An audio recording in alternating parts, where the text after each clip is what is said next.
Because ಕಂಡು ಕೇಳಿರೋದಂತಹ ರೀತಿಯಲ್ಲಿ ಒಂದು ಗ್ರ್ಯಾಂಡ್ ಓಪನಿಂಗನ್ನು ಡೆವಿಲ್ ಸಿನಿಮಾ ಪಡೆದುಕೊಂಡಿದೆ. ಒಂದು ಕಡೆ ಇದು ಖುಷಿ ವಿಚಾರ ಆದರೆ ಮತ್ತೊಂದು ಕಡೆ ದಾಸನಿಗೆ ಮತ್ತೊಂದು ಕಂಟಕ ಎದುರಾಗಿದೆ. ಒಂದು ರೈಫಲ್ ಇದೆ ದರ್ಶನ್ ಹತ್ರ ಅನ್ನುವಂತಹ ವಿಚಾರ ಈಗ ಕೇಳಿ ಬರ್ತಾ ಇದೆ. 22mm ಒಂದು ರೈಫಲ್ ಇದೆ ನೋಡಿ. ದರ್ಶನ್ ರವರು ಜೈಲಿಗೆ ಹೋಗಬೇಕು, ದರ್ಶನ್ ರವರನ್ನ ಹಿಡಿಬೇಕು, ದರ್ಶನ್ ರವರನ್ನ ಅರೆಸ್ಟ್ ಮಾಡಬೇಕು ಅಂತ ಹೇಳಿ ಶತಗತಾಯ ಪ್ರಯತ್ನವನ್ನು ಮಾಡಿದ್ದು ಇದೇ ಪೊಲೀಸ್ ಡಿಪಾರ್ಟ್ಮೆಂಟ್. ಒಬ್ಬ ವ್ಯಕ್ತಿಯ ಮೇಲೆ ಆರೋಪದ ಪಟ್ಟಿ ಬಂದಾಗ ಅಥವಾ ಆರೋಪದ ಟ್ಯಾಗ್ಲೈನ್ ಬಂದಾಗ ಆತ ಆರೋಪಿ ಅಂತ ಅನಿಸ್ಕೊಂಡಾಗ ಯಾವುದೇ ತರಹದ ಆಯುಧಗಳು ಆತನ ಕಡೆ ಇರಕೂಡದು, ಇದು ನಮ್ಮ ಕಾನೂನು ಹೇಳುತ್ತೆ. ಈ ಗನ್ನನ್ನು, ಈ 22mm ರೈಫಲ್ಲು ಮತ್ತು ಅದರ ಬುಲೆಟ್ಗಳನ್ನು ದರ್ಶನ್ ಮೈಸೂರಿನ ತಮ್ಮ ಫಾರ್ಮ್ ಹೌಸಲ್ಲೋ ಅಥವಾ ಬೆಂಗಳೂರಿನಲ್ಲೋ ತಮ್ಮ ಮನೆಯಲ್ಲೋ ಇಟ್ಟಿರಬಹುದು ಅನ್ನುವಂತಹ ವಿಚಾರಗಳು ಕೇಳಿ ಬರ್ತಾ ಇದೆ. ಇತ್ತೀಚೆಗಷ್ಟೇ ಈ ಡೆವಿಲ್ ಸಿನಿಮಾ ರಿಲೀಸ್ ಆಗೋಕ್ಕೂ ಮುಂಚೆ ಸಹಚರರಿಗೆ, ಸಹ ಕೈದಿಗಳಿಗೆ ದರ್ಶನ್ ರವರು ಹೊಡೆದ್ರು, ಒದ್ರು. ನಮಸ್ಕಾರ, ರೆಬಲ್ ಟಿವಿ ವಿಶೇಷ ಕಾರ್ಯಕ್ರಮಕ್ಕೆ ಸ್ವಾಗತ. ನಾನು ಶ್ರೀನಿವಾಸ್ ವೈದ್ಯ. ನಿನ್ನೆ ರಾಜ್ಯಾದ್ಯಂತ ದರ್ಶನ್ ಅಭಿನಯದ ಡೆವಿಲ್ ಸಿನಿಮಾ ಗ್ರ್ಯಾಂಡ್ ರಿಲೀಸನ್ನು ಪಡೆದುಕೊಂಡಿದೆ. ಸಿನಿಮಾದ ಯಶಸ್ಸಿನಲ್ಲಿ ದರ್ಶನ್ ಅಭಿಮಾನಿಗಳು ಮತ್ತು ದರ್ಶನ್ ಕುಟುಂಬಸ್ಥರು ತೇಲ್ತಾ ಇದ್ದಾರೆ. ಬಿಕಾಸ್ ಕಂಡು ಕೇಳಿರೋದಂತಹ ರೀತಿಯಲ್ಲಿ ಒಂದು ಗ್ರ್ಯಾಂಡ್ ಓಪನಿಂಗನ್ನು ಡೆವಿಲ್ ಸಿನಿಮಾ ಪಡೆದುಕೊಂಡಿದೆ. ರಾಜ್ಯಾದ್ಯಂತ ನೂರಾರು ಸ್ಕ್ರೀನ್ಸ್ಗಳಲ್ಲಿ ಡೆವಿಲ್ ಸಿನಿಮಾ ರಿಲೀಸ್ ಆಗಿದೆ. ಅದರ ಜೊತೆಗೆ ಬೆಂಗಳೂರಿನಲ್ಲಿ 90ಕ್ಕೂ ಅಧಿಕ ಚಿತ್ರಮಂದಿರಗಳಲ್ಲಿ ಈ ಸಿನಿಮಾ ಪ್ರದರ್ಶನಗೊಳ್ತಾ ಇದೆ. ನಿನ್ನೆ ಫ್ಯಾನ್ ಶೋ ಸೇರಿದಂತೆ ಹಲವು ಶೋಸ್ಗಳು ಬುಕ್ ಮೈ ಶೋನಲ್ಲಾಗಿರ್ಬೋದು ಅಥವಾ ಅಡ್ವಾನ್ಸ್ ಬುಕ್ಕಿಂಗ್ ಮೂಲಕ ಆಗಿರ್ಬೋದು ಅಥವಾ ಥಿಯೇಟರ್ಗೆ ಹೋಗಿ ಟಿಕೆಟ್ ತೆಗೆದುಕೊಳ್ಳುವಂತಹ ನಿಟ್ಟಿನಲ್ಲಾಗಿರ್ಬೋದು, ಎಲ್ಲ ರೀತಿಯಿಂದಲೂ ಕೂಡ ಹೌಸ್ಫುಲ್ ಬೋರ್ಡನ್ನು ಕಾಣಿಸ್ತಾ ಇದೆ. ಅಂದರೆ ಹೌಸ್ಫುಲ್ ಬೋರ್ಡ್ ಕಾಣಿಸ್ತಾ ಇದೆ ಡೆವಿಲ್ ಸಿನಿಮಾಕ್ಕೆ. ಒಂದು ಕಡೆ ಇದು ಖುಷಿ ವಿಚಾರ ಆದರೆ ಮತ್ತೊಂದು ಕಡೆ ದಾಸನಿಗೆ ಮತ್ತೊಂದು ಕಂಟಕ ಎದುರಾಗಿದೆ. ಏನು ಆ ಕಂಟಕ ಅಂತಂದರೆ, ರೇಣುಕಾಸ್ವಾಮಿ ಕೊಲೆ ಆರೋಪವನ್ನು ಎದುರಿಸ್ತಾ ಇರತಕ್ಕಂತಹ ನಟ ದರ್ಶನ್ ಈಗ ಪ್ರಸ್ತುತ ಪರಪ್ಪನ ಅಗ್ರಹಾರದಲ್ಲಿದ್ದಾರೆ. ಹತ್ರ 1.5 ವರ್ಷ ಆಯಿತು ದರ್ಶನ್ ಆರೋಪಿ ಪಟ್ಟಿಯನ್ನು ಹೊತ್ತು. ರೇಣುಕಾಸ್ವಾಮಿಯ ಕೊಲೆ ಪ್ರಕರಣದಲ್ಲಿ ಮಧ್ಯಂತರ ಜಾಮೀನನ್ನು ಪಡೆದುಕೊಂಡು ದರ್ಶನ್ ಕೆಲ ದಿನಗಳ ಕಾಲ ಹೊರಗಡೆ ಇದ್ದರು. ಅದಾದ ನಂತರ ಮತ್ತೆ ಪರಪ್ಪನ ಅಗ್ರಹಾರಕ್ಕೆ ಹೋದರು, ಬಳ್ಳಾರಿ ಜೈಲಲ್ಲಿದ್ದರು, ಎಲ್ಲ ಆಯಿತು. ಈಗೇನು ಮತ್ತೆ ದರ್ಶನ್ಗೆ ಹೊಸ ಕಂಟಕ ಅಂತಂದರೆ, ದರ್ಶನ್ ಅವರ ಕಡೆಗೆ ಒಂದು ಗನ್ನಿತ್ರಿ, 32mm ಒಂದು ಗನ್ನಿತ್ತು. ಯಾವಾಗ ದರ್ಶನ್ ಆರೋಪಿ ಅಂತ ಸಾಬೀತಾಗುತ್ತೋ ಆಗ ಆ ಗನ್ನನ್ನು ಸೀಸ್ ಮಾಡ್ತಾರೆ, ಲೈಸೆನ್ಸನ್ನು ಸೀಸ್ ಮಾಡ್ತಾರೆ, ಆ ಗನ್ನಿನ ಲೈಸೆನ್ಸನ್ನು. ಅದಾದಮೇಲೆ 32mm ಗನ್ ಏನಿತ್ತಲ್ಲ ಆ ಗನ್ನನ್ನು ಕೂಡ ಸೀಸ್ ಮಾಡ್ತಾರೆ. ಆದರೆ ಈಗ ಒಂದು ರೈಫಲ್ ಇದೆ ದರ್ಶನ್ ಹತ್ರ ಅನ್ನುವಂತಹ ವಿಚಾರ ಈಗ ಕೇಳಿ ಬರ್ತಾ ಇದೆ. 22mm ಒಂದು ರೈಫಲ್ ಇದೆ, ಅದರ ಜೊತೆಗೆ ಅದರ ಬುಲೆಟ್ಗಳಿದೆ.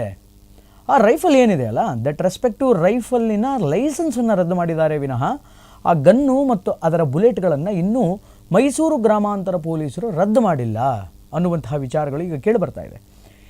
ನೋಡಿ, ದರ್ಶನ್ ರವರು ಜೈಲಿಗೆ ಹೋಗಬೇಕು, ದರ್ಶನ್ ರವರನ್ನ ಹಿಡಿಬೇಕು, ದರ್ಶನ್ ರವರನ್ನ ಅರೆಸ್ಟ್ ಮಾಡಬೇಕು ಅಂತ ಹೇಳಿ ಶತಗತಾಯ ಪ್ರಯತ್ನವನ್ನು ಮಾಡಿದ್ದು ಇದೇ ಪೊಲೀಸ್ ಡಿಪಾರ್ಟ್ಮೆಂಟ್. ಕಾಡ್ಬಿಟ್ರು ದರ್ಶನ್ ಅವರನ್ನು. ಸರಿ ಆಯಿತು, ಅದು ಅವ್ರ ಕರ್ತವ್ಯ, ಅದನ್ನು ಮಾಡಿದರು. ಆದರೆ ಈಗ ಯಾಕೆ ಕರ್ತವ್ಯದ ನಿರ್ಲಕ್ಷ್ಯ ಮೆರಿತಾ ಇದ್ದಾರೆ? ಲೈಸೆನ್ಸನ್ನು ಸೀಸ್ ಮಾಡಿದವರಿಗೆ ಆ ಗನ್ನನ್ನು, ಆ ಗನ್ನಿನ ಬುಲೆಟ್ಗಳನ್ನು ಸೀಸ್ ಮಾಡೋದು ಎಷ್ಟರ ಹೊತ್ತಿನ ಕೆಲಸ. ಆದರೆ ಇನ್ನೂ ಕೂಡ ಆ 32mm ಬುಲೆಟ್ ಇರ್ತಕ್ಕಂತಹ ಗನ್ ಏನಿದೆ, ಪಿಸ್ತೂಲ್ ಏನಿದೆ, ಅದನ್ನು ಸೀಸ್ ಮಾಡಿದ್ದಾರೆ. Out of box that 22mm rifle ಏನಿದೆ, ಅದಕ್ಕೆ ಸಂಬಂಧಪಟ್ಟಂತಹ ಬುಲೆಟ್ಗಳೇನಿದೆ, ಅದರ ಲೈಸೆನ್ಸ್ ಸೀಸ್ ಮಾಡಿದ್ದಾರೆ ವಿನಃ ಆ ಗನ್ನನ್ನು ಸೀಸ್ ಮಾಡಿಲ್ಲ. ನೋಡಿ, ಒಬ್ಬ ವ್ಯಕ್ತಿಯ ಮೇಲೆ ಆರೋಪದ ಪಟ್ಟಿ ಬಂದಾಗ ಅಥವಾ ಆರೋಪದ ಟ್ಯಾಗ್ಲೈನ್ ಬಂದಾಗ ಆತ ಆರೋಪಿ ಅಂತ ಅನಿಸ್ಕೊಂಡಾಗ ಯಾವುದೇ ತರಹದ ಆಯುಧಗಳು ಆತನ ಕಡೆ ಇರಕೂಡದು, ಇದು ನಮ್ಮ ಕಾನೂನು ಹೇಳುತ್ತೆ. ಯಾವುದೇ ಥರದ ಆಯುಧಗಳನ್ನು ಆತ ಇಟ್ಕೊಳ್ಳಿಕ್ಕಿಲ್ಲ. ಈ ಹಿಂದೆ ಸರ್ಕಾರವೇ ಪರ್ಮಿಷನ್ ಕೊಟ್ಟಿದ್ದರೂ ಕೂಡ ಅದನ್ನು ರದ್ದು ಮಾಡಬೇಕು, ಆ ಲೈಸೆನ್ಸ್ಗಳನ್ನು ಕ್ಯಾನ್ಸಲ್ ಮಾಡಬೇಕು ಅನ್ನುವಂಥದ್ದು ಹೇಳುತ್ತೆ. ಯಾಕೆ ಅಂತಂದರೆ, ಒಂದು ವೇಳೆ ಅಂತಹ ಶಸ್ತ್ರಾಸ್ತ್ರಗಳನ್ನು ಏನಾದರೂ ಆತ ಇಟ್ಕೊಂಡು ಸಾಕ್ಷಿ ನಾಶಕ್ಕೆ ಮುಂದಾದ ಅಂತಂದರೆ ಮತ್ತೆ ಕಾನೂನಿಗೆ ದ್ರೋಹ ಮಾಡ್ದಂಗೆ ಆಗುತ್ತೆ, ಮತ್ತೊಂದು ಅಫೆನ್ಸ್ ಮಾಡ್ದಂಗೆ ಆಗುತ್ತೆ. ಆದ್ದರಿಂದ ಅಂತಹ ಅಫೆನ್ಸ್ಗಳು ನಡೆಯೋದು ಬೇಡ ಅನ್ನುವಂತಹ ಕಾರಣದಿಂದ ಯಾರು ಆರೋಪಿ ಪಟ್ಟಿಯಲ್ಲಿರ್ತಾನೋ, ಆರೋಪಿ ಸ್ಥಾನದಲ್ಲಿರ್ತಾನೋ, ಆತನ ಕಡೆ ಏನಾದರೂ ಶಸ್ತ್ರಾಸ್ತ್ರಗಳಿದ್ದರೆ, ಆತನ ಕಡೆ ಏನಾದರೂ ಆಯುಧಗಳು, ಗನ್ನು ಮತ್ತೊಂದು ಮಗದೊಂದು ಏನಾದರೂ ಇದ್ದರೆ ಅದನ್ನು ಸೀಸ್ ಮಾಡ್ತಾರೆ. ಇದು ಪ್ರೈಮರಿ ತನಿಖೆ ಅಂತ ಏನು ಮಾಡ್ತಾರಲ್ಲ, ಸ್ಥಳ ಮಹಾಜಾರ್ ಅಂತ ಏನು ಕರಿತೀವಲ್ಲ, ಅಂತಹ ಸ್ಥಳ ಮಹಾಜಾರ್ನಲ್ಲಿ ಇದು ಮಾಡುವಂತಹ ಒಂದು ಪ್ರೋಸೆಸ್. ಹತ್ರ 1.5 ವರ್ಷ ಆಯಿತು ದರ್ಶನ್ ಮೇಲೆ ಕೊಲೆ ಆರೋಪ ಬಂದು. ದರ್ಶನ್ ಜೈಲು ಸೇರಿ 1.5 ವರ್ಷ ಆಗ್ತಾ ಬಂತು. ಈ 1.5 ವರ್ಷದಲ್ಲಿ ಅದು ಎಷ್ಟು ಸಲ ನೀವು ಈ ಹಿಂದಕ್ಕೆ ಸ್ಥಳ ಮಹಾಜಾರ್ ಮಾಡಿದ್ದೀರಿ?